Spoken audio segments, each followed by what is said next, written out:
Hey everyone, welcome back to day 5, and we'll be kicking off the day with Matthew 5, and John will be reading essentially the first half, and then I'll pick up to the end, and then remember to read along with us if you'd like to, and John?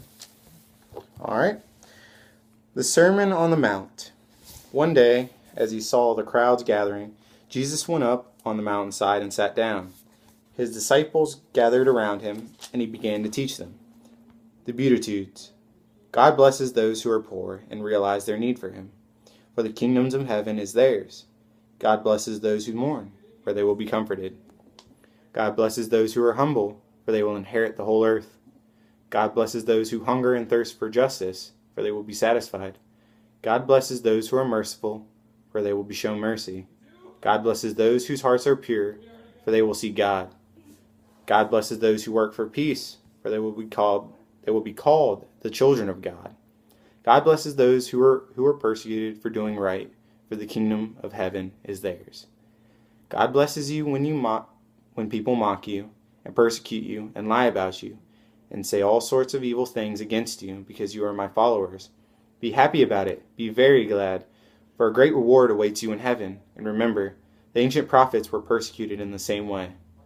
Teaching about salt and light. You are the salt of the earth, but what good is salt if it has lost its flavor? Can you make it salty again? It will be thrown out and trampled underfoot as worthless. You are the light of the world, like a city on a hilltop that cannot be hidden. No one lights a lamp and then puts it under a basket. Instead, a lamp is placed on a stand, where it gives light to everyone in the house. In the same way, let your good deeds shine out for all to see, so that everyone will praise your heavenly Father. Teaching about the law. Don't misunderstand why I have come. I did not come to abolish the law of Moses or the writings of the prophets. No, I came to accomplish their purpose. I tell you the truth, until heaven and earth disappear, not even the smallest detail of God's laws will disappear until its purpose is achieved. So if you ignore the least commandment and teach others to do the same, you'll be called the least in the kingdom of heaven. But anyone who obeys God's laws and teaches them will be called great in the kingdom of heaven. But I warn you, unless your righteousness is better than the righteousness of the teachers of religious law and the Pharisees, you will never enter the kingdom of heaven. Teaching about anger. You have heard that our ancestors were told, you must not murder. If you commit murder, you are subject to judgment. But I say, if you are even angry with someone, you are subject to judgment. If you call someone an idiot, you are in danger of being brought before the court. And if you curse someone, you are in danger of the fires of hell.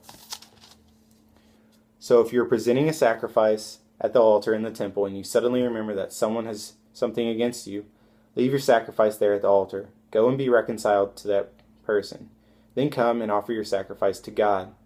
When you are on the way to court with your adversary, settle your differences quickly. Otherwise your accuser may hand you over to the judge, who will hand you over to an officer, and you will be thrown into prison.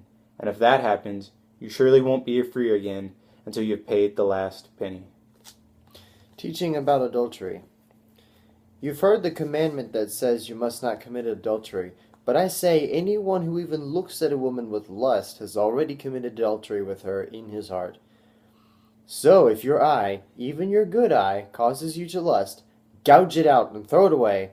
It is better for you to lose one part of your body than for your whole body to be thrown into hell.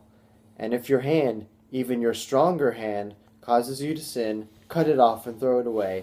It is better for you to lose one part of your body than for your whole body to be thrown into hell. Teaching about divorce. You have heard the law that says a man can divorce his wife by merely giving her a written notice of divorce. But I say that a man who divorces his wife unless she has been unfaithful causes her to commit adultery.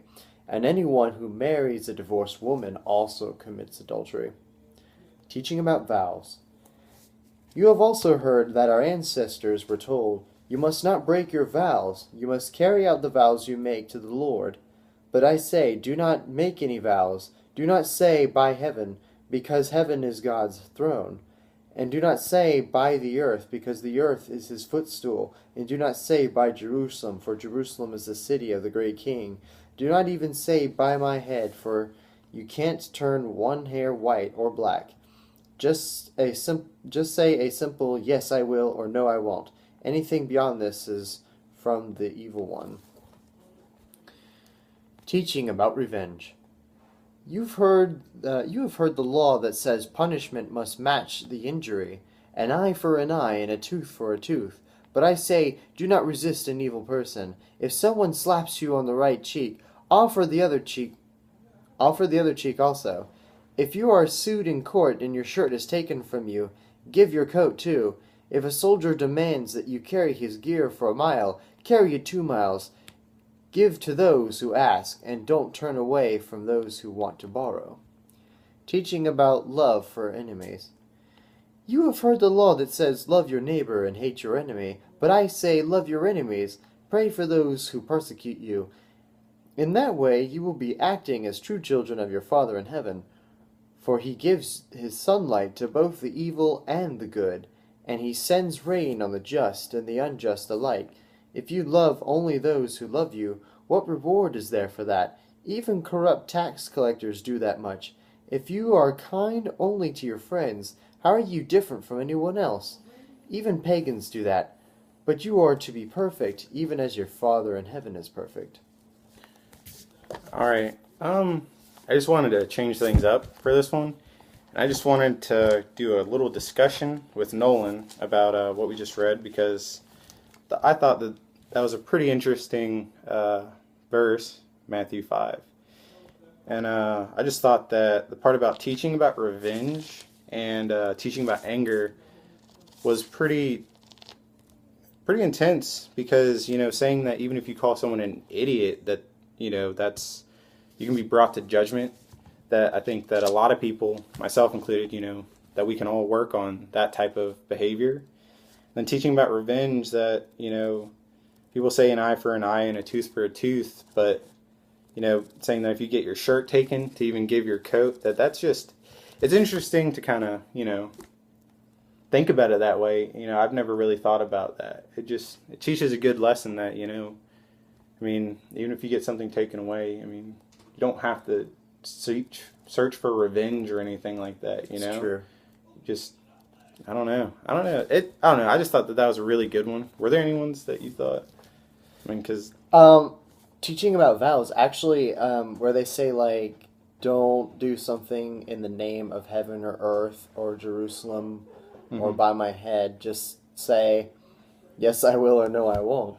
It's like, don't do things in the name of something. Yeah, because not even for yourself. Just almost because it's not your right kind of. Exactly. Yeah. It's just say you will just because it's the thing to do. But yeah, I don't know. I just wanted to kind of change things up and do a little quick discussion. I know you guys probably have wanted us to do that, so I just kind of thought of it spur of the moment. But just want to thank you guys for following along with us, and we really appreciate everything you're doing by liking and following our page, subscribing to our YouTube channel, whatever you guys are doing. It's working. Just continue to help us, and we'd really appreciate it. All right? Thanks, guys.